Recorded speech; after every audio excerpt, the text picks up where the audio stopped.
We now bring you a conversation with Mr. Srinivasan, an eminent industrialist and also a member of the Sri Sathya Sai Central Trust. Above all, he is a long-standing devotee of Bhagavan Baba and also the All India President of the Sri Sathya Sai Organizations. In conversation with him is Professor G. Venkataraman. Over to Professor G. Venkataraman. Sai Ram, and thank you so much for sparing some of your valuable time. I know you're really very busy, but you have so much to share with all of us and our very large number of listeners all over Asia right now. You will really not regret sparing some time for us. One of the things that devotees usually like to hear is, how did different people come to Swami? In your case, you have been with Swami for over 3 decades, am I right? That's true. So how did you come to Swami? Can you share with us that experience? Sai Ram, Professor Venkataraman, thank you for having me here with your recording channel. We have been trying to do this for some time, and I must apologize that I didn't do this earlier. But as Swami has a timetable for everything, yes. Perhaps today is the Samayam day, Sandarpam, and as you know, today is supposed to be what in Tamil we call Adi Puram. Oh, I see. That is very nice. Today is the very important festival in Tamil Nadu, and perhaps Bhagavan chose this day for this particular program to take place. With regard to your question as to how I came to Bhagavan, again I would like to say everybody has a timetable for coming to Swami. It's divinely ordained. Well, I came to him now, about 32 years ago. As usually happens in such things, that you hear about it and somebody acts as the sort of instrument whom Bhagavan uses. And in this case, it was one of my family members who was persuading me to come and meet Bhagavan. And I was fortunate to see Swami in Madras when he came there in 1970. And that was the time that Walter Cowan incident took place. Exactly. It was just around that time that happened. And I met Bhagavan at the house of the late Mr. Tarapur, who was a great devotee of Bhagavan. And I was audacious enough to ask Bhagavan a few questions. And Bhagavan was kind enough to patiently reply to these. And that somehow struck a chord in my heart. And that was the beginning of this journey of mine to Sai. And from that day, within the next month, I came to Puttaparthi, and there has been no turning back. Obviously not. It doesn't happen. So it is entirely my good fortune that of the millions of people, as we all see, some of us are fortunate enough to be with Bhagavan. And I count every day my blessings that I am part of this movement, which is really something which is growing in grandeur every day. So that in essence is the way I came to Swami, and maybe in the next life we'll say how I finished this journey to Bhagavan. I was quite amused when you used the word audacious. Looking back, I certainly dare not do many or say many of the things I foolishly did when I first came. I suppose we all go through that growing up experience. Now, talking of growing up, how have you sort of changed or transformed during these 3 decades plus? As usually happens, all of us come to Swami with a lot of baggage. We come to Swami with a lot of preconceived notions on what he is. We come with a lot of preconceived notions of how we should behave, what we are. And he's very patient, isn't he? Absolutely. He's very patient, particularly with people who have just come to him. He gives all of us a very, very long rope. As we say, it's not a rope, it is really, I would say, a gold, silken thread, which he patiently guides us on how we should change. Bhagavan hones us, Bhagavan refines us, he curbs our tendencies, he teaches us patience, he teaches us that there is more to life than what is obvious. All these preconceived notions fall off one by one, and you begin to realize where you, as a small, infinitesimal little speck, fit into this magnificent universe, this magnificent mission of Bhagavan which transcends the universe. Would you say that being with Swami also affected your work style? Absolutely, because as you know, I have been in business for quite some time. I have run many businesses on that, and always we felt in business it's very difficult to have a sense of values. But Bhagavan has given me those values. He has never asked me to give up my business.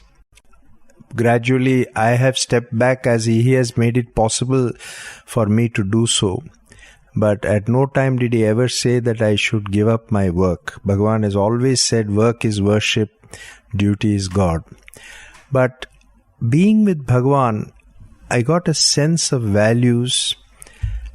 I felt that I was not part of the rat race, which normally many business people get involved in. I learned to some extent contentment. I learned to some extent that whatever happens is for the good. Talking of values, I have a very important question. There's somehow a widespread feeling that values and good business don't go together. If you practice values, you fail in business. And if you want to succeed in business, you have to give up values. Is this true? I personally don't believe it is, but I have no experience of business. I think, really, if you look at all the changes which have come in the accepted theories of conduct of business, every one of them, Bhagavan has indicated to his students well before they became accepted theories in business schools.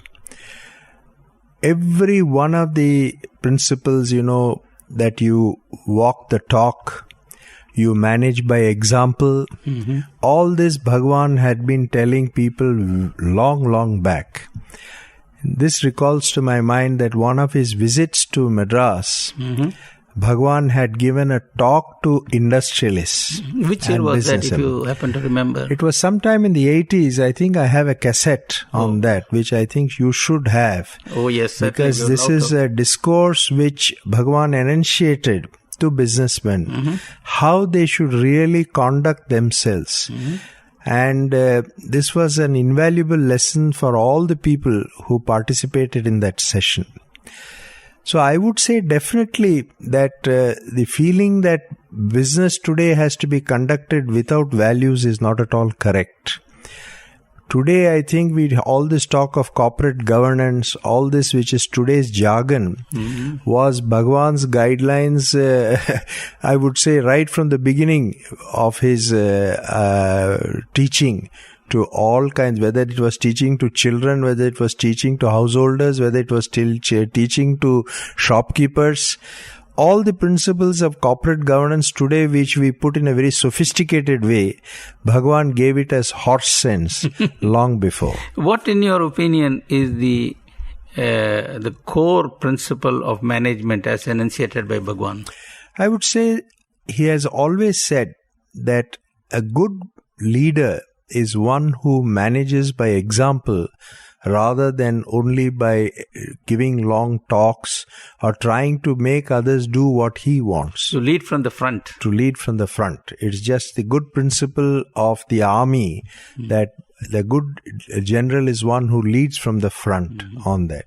But in the same way, Bhagavan has said that if you expect your people to be upright, you have to be upright. If you expect your people to be disciplined, you have to be disciplined. So, as he has always said in his little stories, Yatha Raja Tatha Praja. It's true. So, as the king is, so the people will be there. Actually, we see it every day. Absolutely, right before on us. That.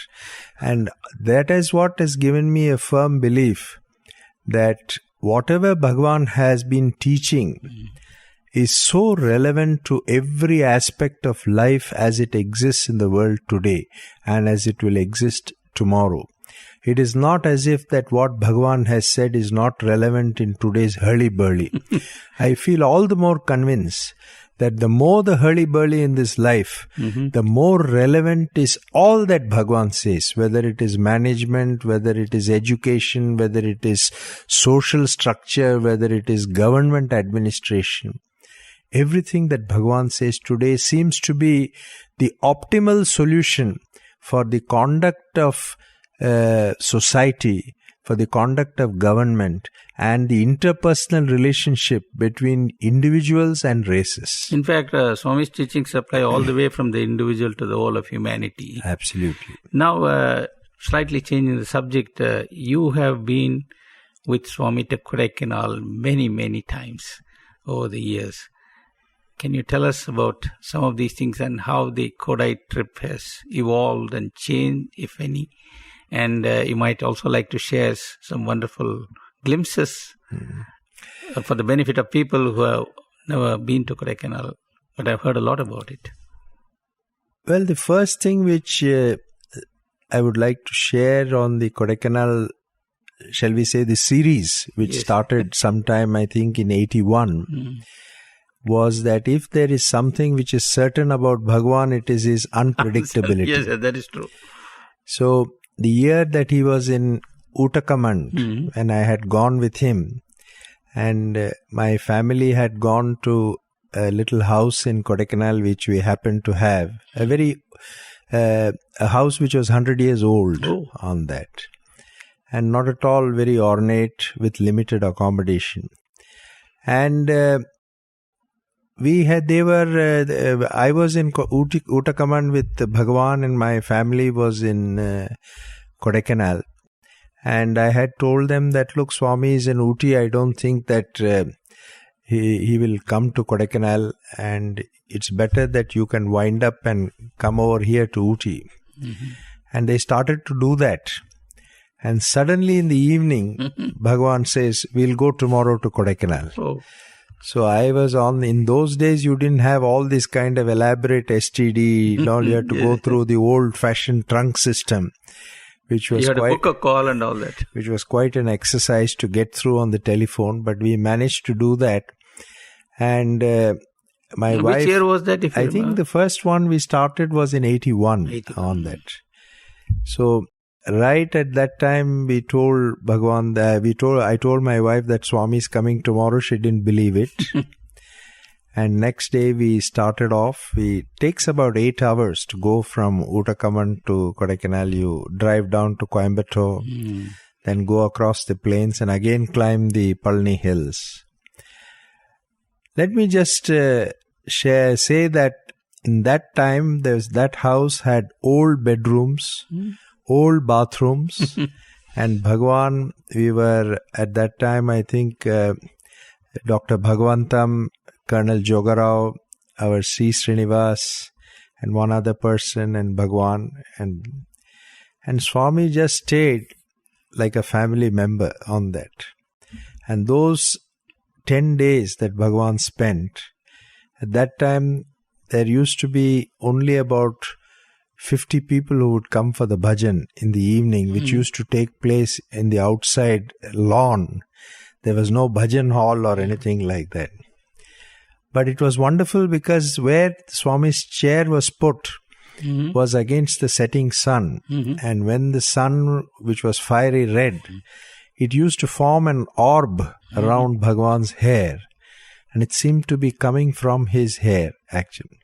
So those darshan, those days we had, were wonderful on that. And I think, those were days which will never come back. I think you should write about it for the benefit of posterity at least. I have been fortunate, Professor Venkataraman, to be with Bhagavan at a time when the divine mission has really moved from what appeared to be a limited objective, but it has now it exploded. Oh, it is absolutely. From the time the first college was started, then it became a university, then we had the hospital, then we had the water project, and then you saw the Seva organization spreading in India, spreading in the world, and this I could see program, EHV and all that. Absolutely. And we could see that, what Bhagavan said in those days, that a time is coming when you will have to recognize me from afar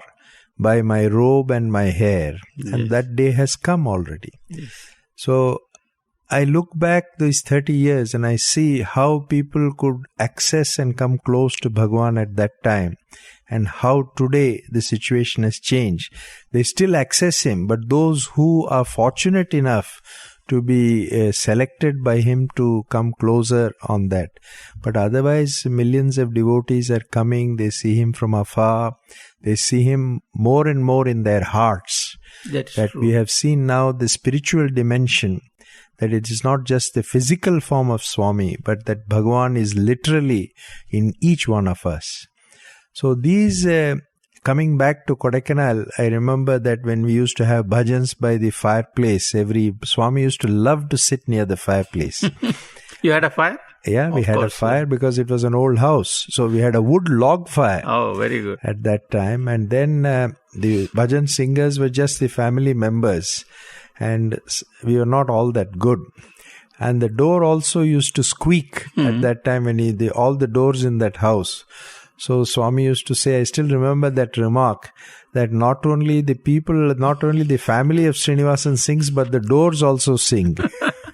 That was Swami's sense of humor. But after that, gradually now, Kodaikanal has become a regular ashram. Sai Shruti is there. It is a mini Prashanti Nilayam. How is it when you go with him along the road through the crowds in Tamil Nadu? You just can't believe how he relates to them and how they relate to him on that. He just absorbs them and the crowds absorb him. And even in Kodaikanal, whether the devotees are Christians or Muslims, they just are overwhelmed by Bhagavan. What, in your opinion, draws all these people to Swami? They struggle so hard to catch a glimpse of him. They stand in the sun for hours as he goes in his car. What is the magnet? I think, the word, the attraction is that word you have used. What is that magnet? Because Bhagavan is the super magnet who draws all people. Supreme magnet. Supreme magnet. There is something in every one of us which yearns to be attracted to the divine, the Paramatma. And that Paramatma is that supreme magnet. And all the Jivatmas, that is we, are pieces of iron. We just can't resist. So even people who come to scoff, they can't scoff. They can't. Because there is something which silences them, and they came to scoff, but they stayed to pray. Yes. This is how it changes. Because Bhagavan's, what is his magnetic power? It is that supreme love which radiates, which transforms all that you wanted to come and talk to him, you forget.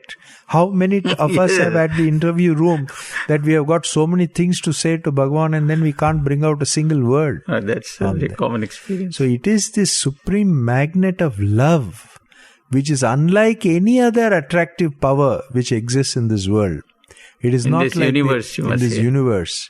It is not the material powers. It is not the, the nuclear powers. It is not the scientific powers. This power is indefinable because it is, as Bhagavan says, heart to heart, from his heart to our heart. I am reminded of the first sentence of Gandhi's spiritual message. He says, There is an indefinable, mysterious power that pervades everything.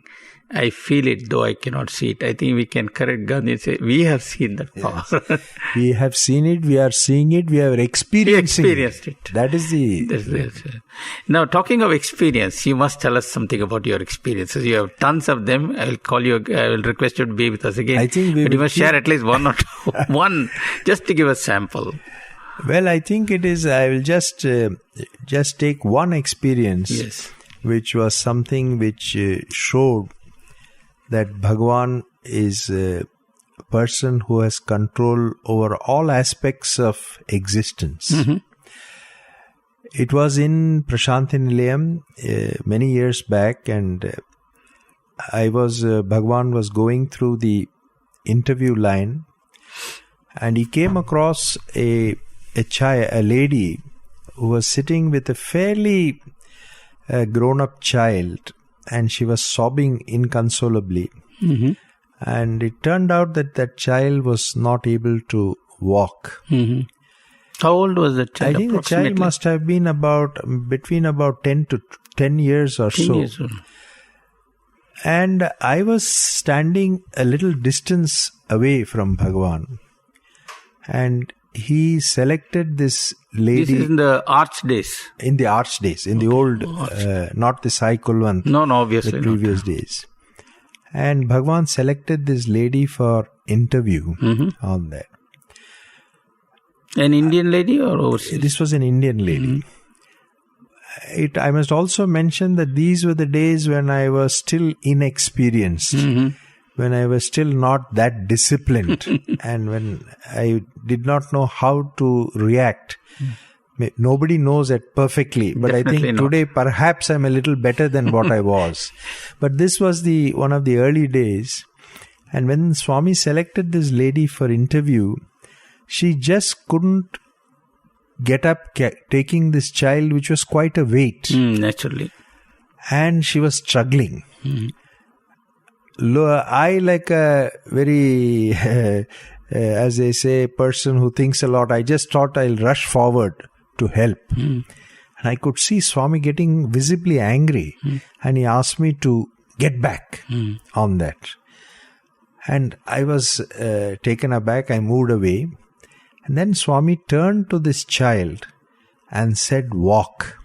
And lo and behold, this child walked, though not in a very perfect fashion, but a child which was on its mother's lap, not a child, a fairly grown-up kid, walked to the interview room after having been unable to do so for God knows how many years. This was before the interview. Just before the interview. So the whole gathering burst into loud applause. Naturally. And tears came from my eyes. And this is an experience which stands vividly even today in front of my eyes. And this, I would say, is something I always value, because it shows that Bhagavan at any time can do anything. The sankalpa which he has, he chooses sometime not to do it instantly. He chooses his own timetable. But if he wishes, he can do anything at any time.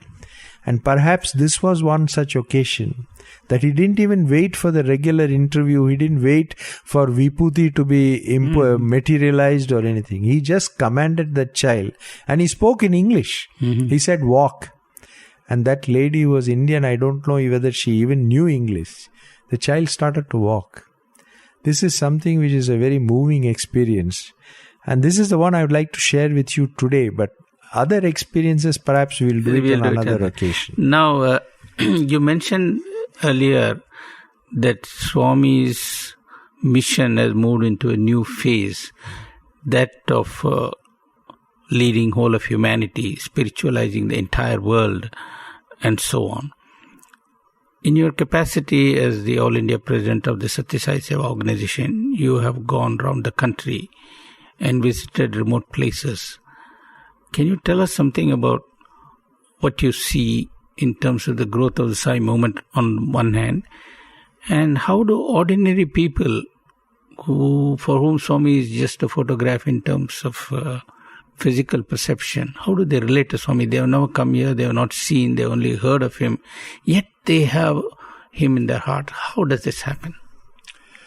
I'll respond to this question in two parts, Professor Venkataraman. One is, how do people who have not seen the physical form of Bhagavan relate to him? I have found it personally when I have gone into remote parts of, say, Himachal Pradesh, or in remote villages of Haryana, Uttar Pradesh. Many of these people have never come to Prashanti Nilayam. They have not been able. They are too poor for that. They are too poor. They have not had a chance to come to even Delhi when Bhagavan comes there. But they feel vitally the presence of Bhagavan. They feel in their huts, they feel in their houses that Bhagavan is with them. How have they heard of Swami in the first place? Because they have, while apart from seeing the picture of Bhagavan, apart from hearing by word of mouth of Bhagavan, some of them Bhagavan has come in their dreams.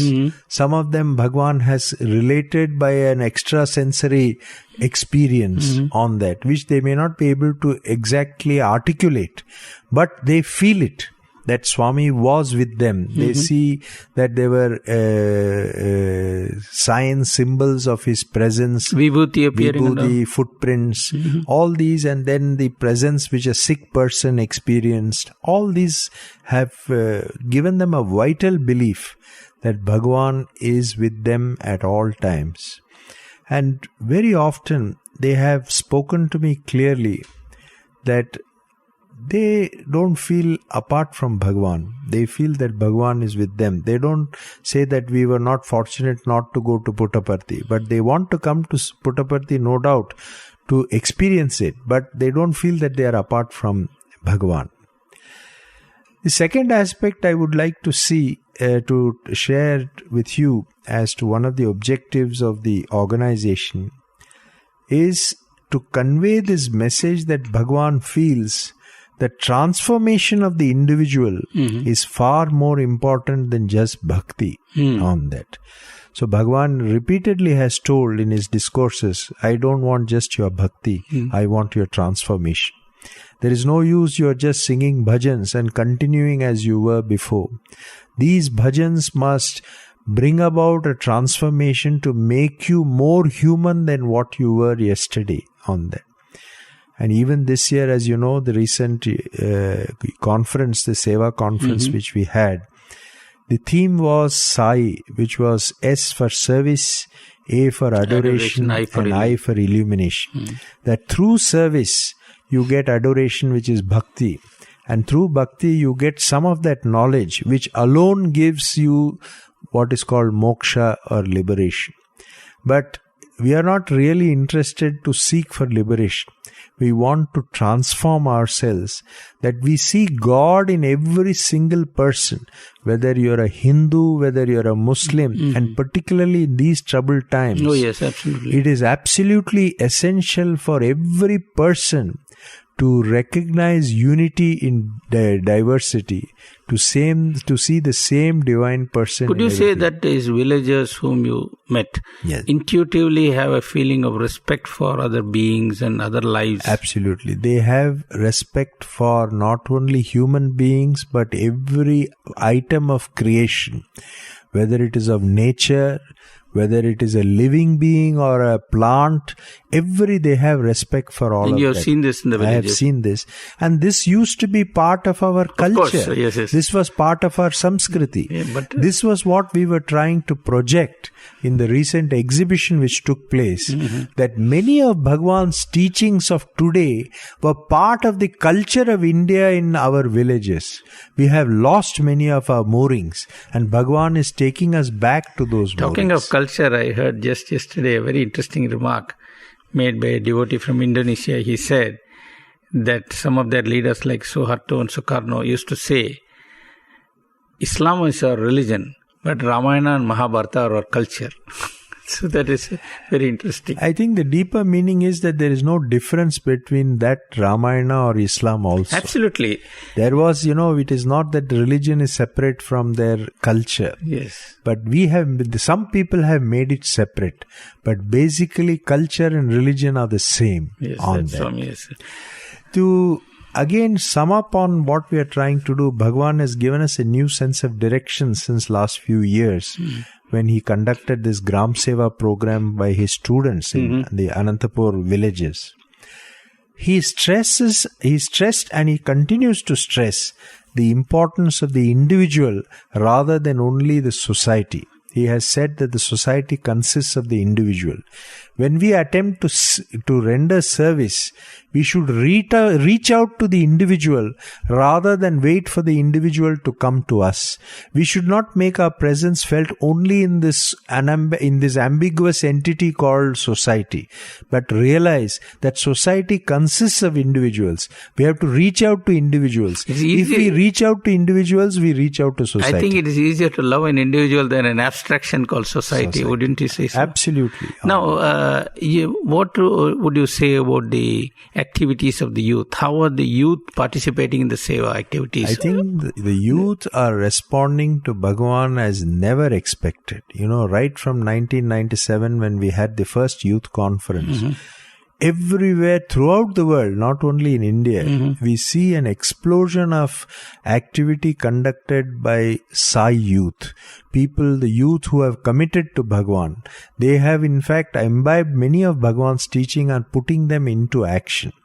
I would say that Bhagavan as a supreme magnet strikes a chord in the hearts of youth because the youth see that here is a person who does what he speaks, who speaks what he thinks, who is a person who has no ambiguity about him. He is a person whose life is his message. Are these youth from the villages or from the town or both? They are from all over. We have found people from the villages, but we have found people from very cultured and so-called sophisticated families. We cannot make a prescription as to who is the person who's going to be attracted to Bhagavan. Bhagavan has his own scales of selection, and he usually takes people from one end of the pendulum and transforms them to the other end of the pendulum. Now, one question that follows from all this is, people often are rather pessimistic about the way the world is today. Everywhere you see strife, this, that, and all that. A lot of negativity. And in the midst of this, Swami is a glorious, shining light, divine light. Based on your own personal experience and your experience as the All India Chairman who has worked with people all over the country, what do you see the future as? Is it bright or is it not quite so bright? Two messages of Bhagavan are very relevant in this context. One, he says self-confidence. Have confidence in yourself. If you don't have confidence in yourself, you will not have confidence in me. So first and foremost, we have to have self-confidence.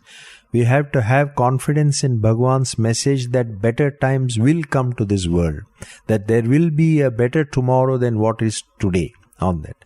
The second message is that all that we see as defective or bad in the world, in many respects, it is a defect in our own perception. Bhagavan says there is good in every person. Very often when we see there as if there is something bad in somebody, it is really a defect in our own perception on that. So we have to strike and reach out to that bit of goodness in every person and appeal to that and work for that rather than be frightened away from their so-called apparent badness, if I may use that word or coin that word on that. So really one of the decisions we have taken in the last Seva conference, that we shall not be led astray by all kinds of distorted reports. We will have the confidence that things are going to get better. We look for the good in every person and continue our work with full confidence in ourselves and in Bhagavan's message. I think this is the only way. Unless you are going to have confidence, every morning when you open the newspaper, you will sink a little lower into the depth of misery and doubt on them. But that way I can tell you, our listeners switch on the radio and every morning they hear Swami's voice. I do that too. So the day is very different. We literally start the day with love.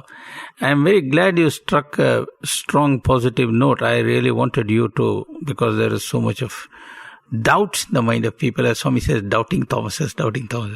Now, if there is one last sort of, I wouldn't use the word advice, remark you would like to make to our listeners, what would it be? Remember, they are scattered all over Asia and they don't have the opportunity to see Bhagavan every day. But you see him ever so often, you are in his proximity physically at least. What is it that you would like to tell them and share with them? I think the most important thing I would say to every single person, including to myself. Oh, good. Okay, I will even talk to myself. I have not yet become that senile, but still, it's a message from my heart to myself. And it's a message from my heart to every single person that we are trying to reach out through this broadcast. One is to have faith in Bhagavan. Do not listen to all kinds of reports which really are not relevant. Absolutely. Have faith in Bhagavan and have a heart-to-heart connection.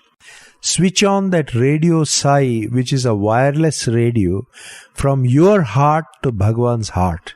Pray to Bhagavan with full faith, and I am sure that you will get that confidence which you need to carry on life and live it with full happiness. Always be happy. That is what Bhagavan says. Have equanimity. Always be happy. He tells his students, don't keep a castor oil face. That advice is more relevant to each one of us. Don't have castor oil face. Have a happy face. Always think that tomorrow will be better. Today will be better. Because everything in this next world moment will be better.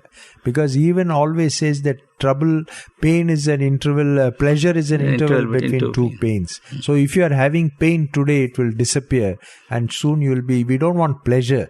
We want that sense of calmness, of equanimity. I think this is what we should look for. So in essence, one single message, faith. And prayer.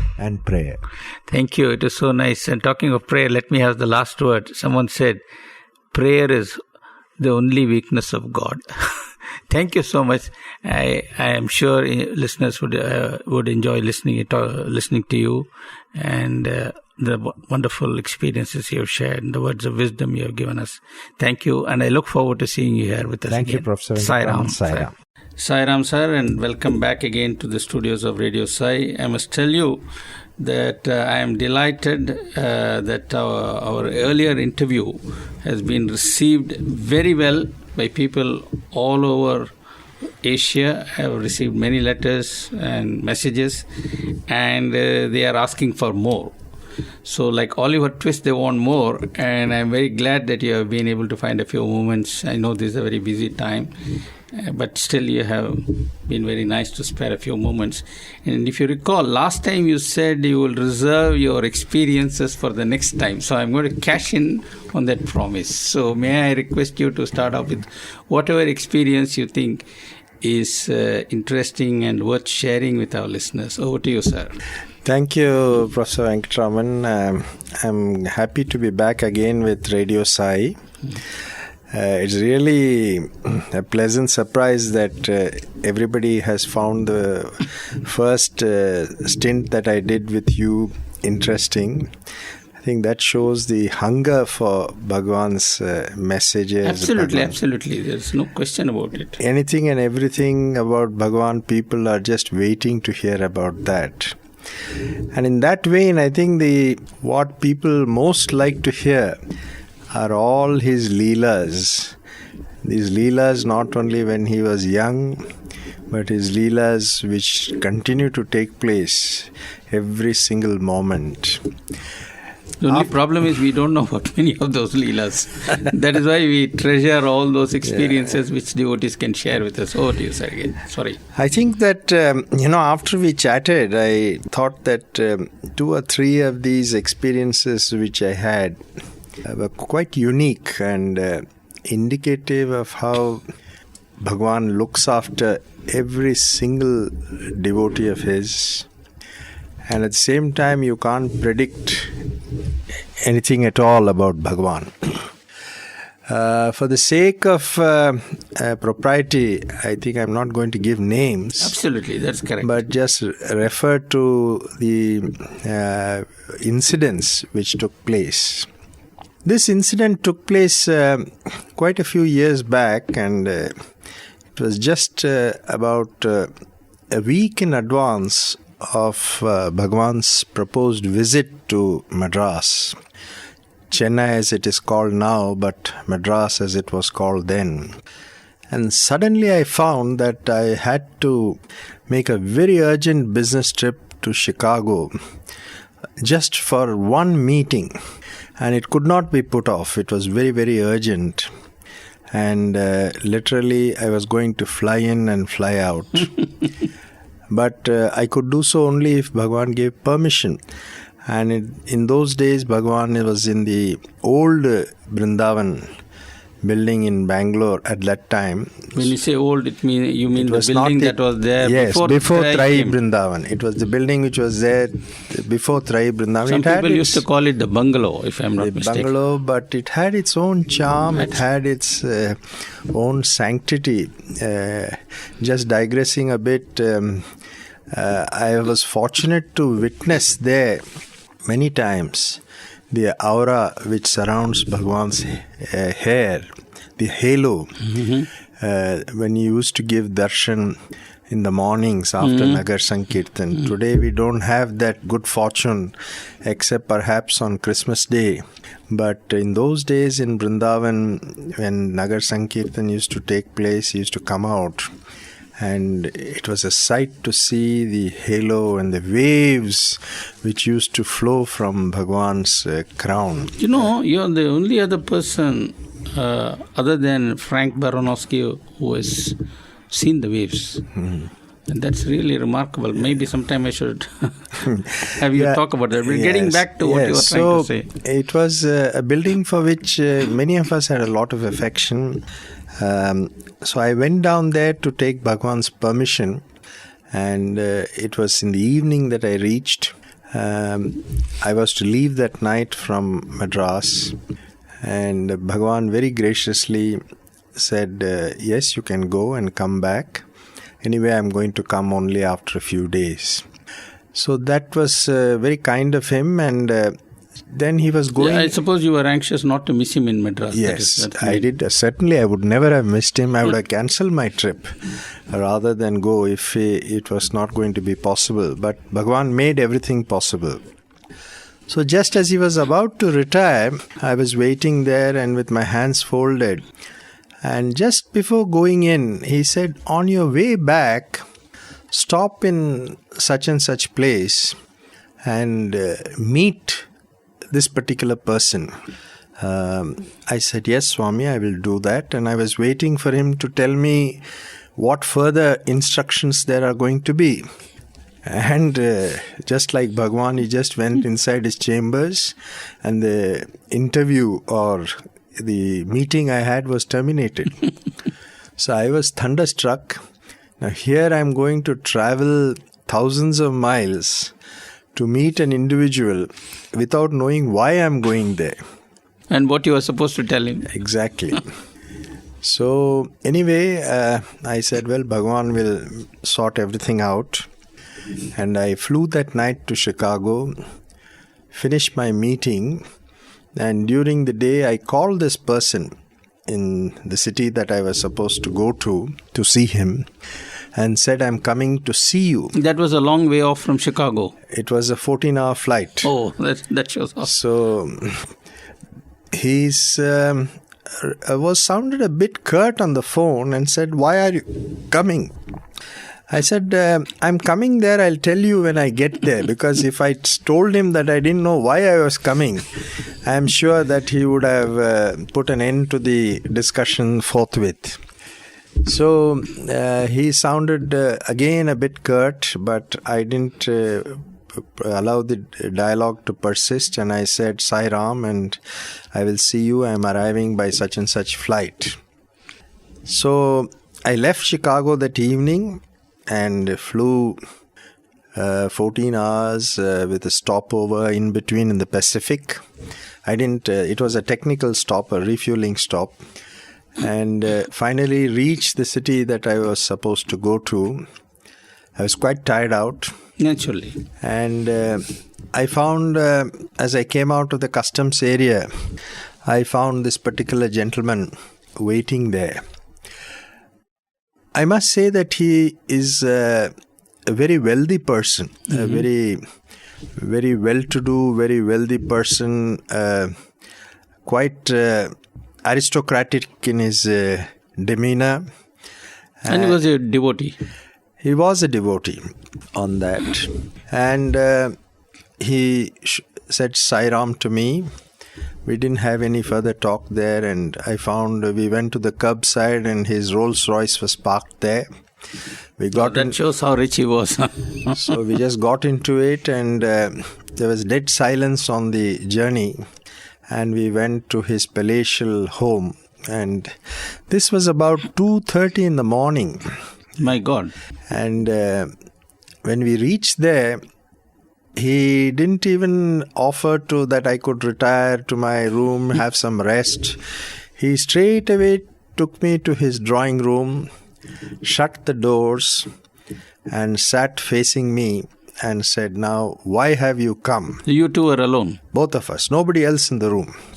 2:30 in the morning. 2:30 in the morning, and by the time... And you have just had a 14-hour flight. Yes. And a long drive to this home. And my answer to that question was, I have come here because Swami asked me to come and see you. Yes. What did he tell you to tell me? What is the message you bring? I said, I bring no message. Then he said, what, man? Are you a fool that you have come such a long distance without any message, without knowing why you are supposed to come and see me? Are you sure, or are you hiding something?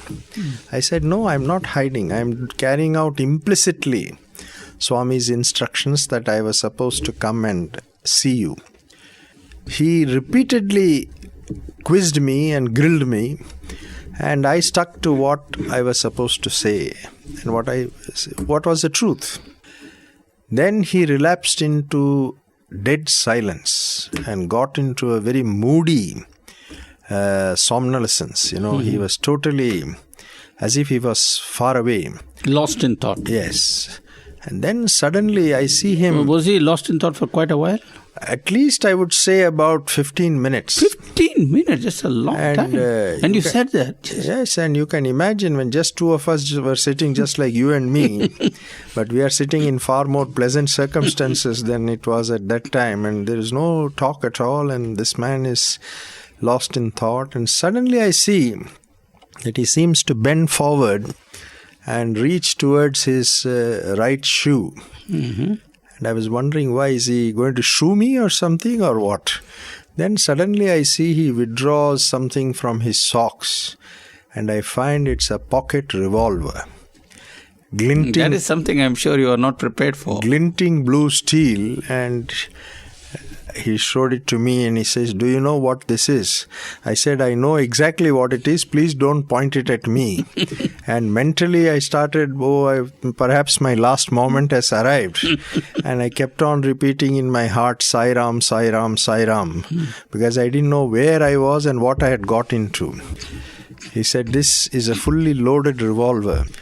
And just tonight, I want to tell you, I was going to shoot myself. Oh my God. And then he began like a flood, like a dam which is overflowing. He started to recite his stories, how he had got himself into enormous debts in his business, and he was finding it very difficult to repay them. And he had decided to take the so-called easy way out. And then he himself said, Bhagavan knew what I was going to do, and that's why he has asked you to come and see me. And we kept chatting for quite some time. And I had a return flight to Chennai that day around early afternoon. So I just had time to have a little wash and have a very, very light breakfast in his house and rush to the airport. And I had told him that Swami is coming to Chennai within the next few days. And he said that he would be there. So here I could understand that how Bhagavan knows the past, the present and the future, and how every devotee is under his care. You asked me a question whether he was a devotee, and I said yes, he was a devotee. I was very careful in my choice of words. I didn't realize because he seemed to have strayed from the fold a bit, but still Bhagavan did not forget him. You know, Swami sometimes says, you may go away from me, but I won't go away, leave you. I will not let you go. That's exactly what he says. So, in spite of not having come to Bhagavan for quite some time, Bhagavan remembered him and saved him. And here he was coming to Chennai, to Madras, when Bhagavan came there. To take this incident a little further, when he came to Madras, Swami first did not look at him, but he who saved him pretended he didn't exist at all. And later, when we thought that he's going to not see this fellow at all, suddenly he called him into the interview room and asked me also to come in. I was not again dumbfounded as to what I have to do at that moment. But Bhagavan has got his own ways of methods of how to do things and whom to use as what instrument at what time. And then he started to really castigate this fellow. And I was feeling very delicate to translate some of the words. And when I was trying to pass them over, Swami got very angry with me. He said, no, you are just a loudspeaker. Your only role is to exactly say what I am telling you to say. No editing. No editing whatsoever. And then I exactly followed Bhagavan's instructions. This man burst into tears and wept like a baby. Then finally Bhagavan, in his ever-present, ever-flowing mercy, said, now forget the past. Past is past. Everything will be all right for you. And the story had a happy ending, that this man had a lot of properties which could not be sold due to the crash in the prices which took place at that time. But lo and behold, buyers seemed to come mysteriously from somewhere, and he could raise enough funds to meet all his obligations. So this was, I would say, a very, very unique experience for me. And it taught me the lesson that Bhagavan's ways are mysterious. How, when and where he comes to protect you, you do not know. But what we should always be sure, that protect he will. He will always protect us. But he will protect us at the time when we need protection. That is what we have to understand. There are two things that struck me as you were speaking. One is the way you implicitly obeyed Swami's command. This is something that Swami asks us to do very often, but we almost invariably fail. And I was deeply impressed how in a delicate mission like this, about which you had no clue, you literally followed his instructions. And that, I think, is a great lesson. The other, even more striking thing is, as you were speaking, and you said this man had strayed away, I was reminded of the famous assurance that Swami gives in the Gita in the 9th chapter, 22nd sloka, if I am not mistaken. Ananyas chintayanto mam, etc. And that refers to people who place total faith in him. And here was a guy who was not thinking of Swami. And in this Kali Yuga, God says, even if you don't do that, I am ready to come and save you. That's just absolutely extraordinary. This is the characteristic of this avatar, that once you have come to Sai, you can never leave and he will not let you go. And your burden is his burden. That was the... I suppose playing on the word burden, what we must make sure is we don't become a burden. Exactly. Your second incident but just before that, let me just tell you for the experience of another devotee who got a very mysterious instruction. In fact, he didn't even get an instruction. It happened like this. He was to go to Moscow. He came to Swami. Swami was in Vrindavan at that time. And he took leave and went. And as he got into his car to drive home, the Sevadal came and said, "Stop, sir, stop, sir." He was carrying a big box. And he said, "Swami has asked this to be given to you." So he opened the dicky and the box was put there. He didn't know what was in that. And he drove off. Then when he went home, he was curious. No instructions. A big box had been placed. And what was he supposed to do? He was to leave for Moscow in a few hours. He opened it and found it was full of sweets. He put all the sweets in another suitcase and on some hunch took it to Moscow. And in Moscow he ended up at the Sai Center. And the first question they asked him was, "Has Baba sent sweets?" He didn't know he was supposed to carry. Nobody told him. But he was instinctively led to carry. And he asked them, "What do you mean Baba sent sweets?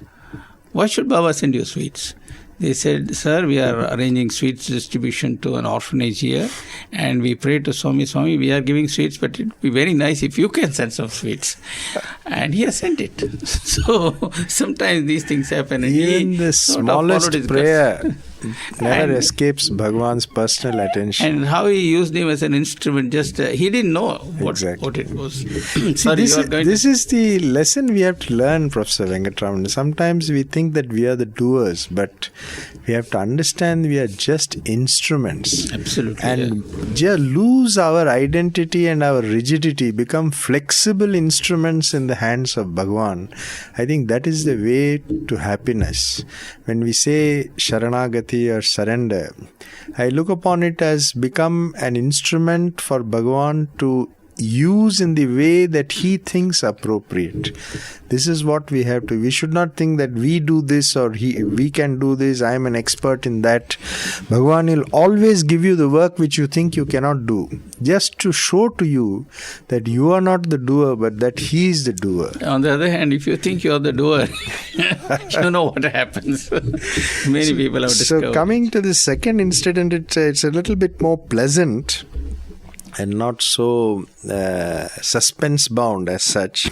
And this took place in New York when I was visiting my sister who used to live in Manhattan. And again, this is quite some time back. And I was just spending a night with her, and I had to, in those days, the Kennedy Airport used to be called Idlewild. Oh yes, that if you remember. It was quite long ago, I remember that. Yes, both of us are contemporaries, so we can recall these quite well, and both of us recognize the terminologies which many of the young people today will not know. That's true. So, and there used to be a West Side Air Terminal, if you remember. I remember that. You had to take the limo or bus or something. From there. So my plan was to go to the West Side Terminal and take the bus to go to the airport to catch an American Airlines flight which was going from New York to Chicago. And I had planned to leave the flat where my sister was staying at about 7:30. Exactly at 7 o'clock, a Sai devotee who is now staying at Prashantinilayam actually, and who was very well connected with the Sai activities in New York, called me. And we started talking. And we talked and talked and talked and talked, and time just flew by. And I found that it was almost 8 o'clock. My God. So I said, boy, I'm really going to miss this flight. There's no chance I'm going to get there in time. So I rushed out of the apartment and went to the lift and pressed the down button. In America in those days, even though before the days of microprocessors, their logic control system was pretty good, that if you pressed down and the lift indicated down, that means it was going down, the elevator was going down. So the elevator came, it was signaling down. I got into the elevator and pressed the L for lobby. Mm-hmm. And lo and behold, I find the elevators going up. I said, today seems to be a day of troubles for me. Now I'm going to be stuck in the elevator. So this went up about 5 floors. And the door opened, and I see 2 people in airline uniforms who came into the elevator, and Americans, they're usually a friendly, gregarious lot. And the guy saw my suitcase and said, "Look, buddy, you seem to be traveling somewhere." I said, "Well, I wanted to travel, and I'm not sure whether I'm going to be able to travel because I think I'm going to miss this flight." So he asked me, "Which flight is that?" I said, "It's the American Airlines flight number so-and-so to Chicago." He says, "You don't have to worry. We are the pilots of that flight." So literally, you went with the Sarathi. They took me in their car, and we went straight to the aircraft. The captain of the flight had checked me in right through, so I got treatment like a VIP without having to bother. So this is a very small thing, but it shows that when you are engaged in Swami's work or Swami's Leelas or Swami's miracles and his Mahima, you don't have to worry about the world. He takes care of it. As you were telling me all this, I was reminded of a very profound statement that Swami makes in the last chapter of the Gita. He says, "He who talks about me and spreads my word is dear to me." And that's what you're doing, except you're doing it on the phone. So he made sure that the Sarathi of the plane would be there to take you all the way. So these are, small incidents, and I thought these two would be nice for listeners to hear about and to relate to some of the things which are happening in their own lives. Each one of these Leelas we hear about, there seems to be a parallel which every single person knows about, just as you were saying as we were talking. That's I'm sure true. Every listener will come across, recall that, such a similar or such and such thing happened to somebody. One important point about this is many times those who lack faith dismiss certain happenings as coincidence. But Swami says coincidence is a miracle where I hide myself. So the doubting Thomases will regard it as coincidence. But those who have faith will say, Swami came to my rescue. And the more faith we have, the more often we have these experiences. But about faith, I've heard Swami say, faith means unconditional faith. If something doesn't happen quite the way you want, you must regard that also as an act of God and not lose faith. You must stick with me through thick and thin. And believe me that whatever happens is always for your good. Yes. That is. As there is a saying in Tamil, Ellame nallathukenu. So that is true. Whatever happens is always for the good. In fact, Swami has himself narrated many stories of that kind to our students. So. Good. I think I don't want to take too much time off, but maybe we will have after some time if you feel it appropriate. No, absolutely. And I think it is also important to reflect on the inner significance and the message these experiences of different devotees convey. Basically, I think he is telling those of us who tend to forget that he is always there. I am with you, in you, around you, behind you, below you, and all that. And these are some of the ways in which that message is conveyed to us, and we are never alone. He is always with us. And I thank you at this point for sparing some time, and I do hope you will come again and again and again, because in your long association, I am sure you must have seen many things and witnessed many things and had also experiences in different places. Thank you, Professor Venkataraman, for having me. Sai Ram. Sai Ram.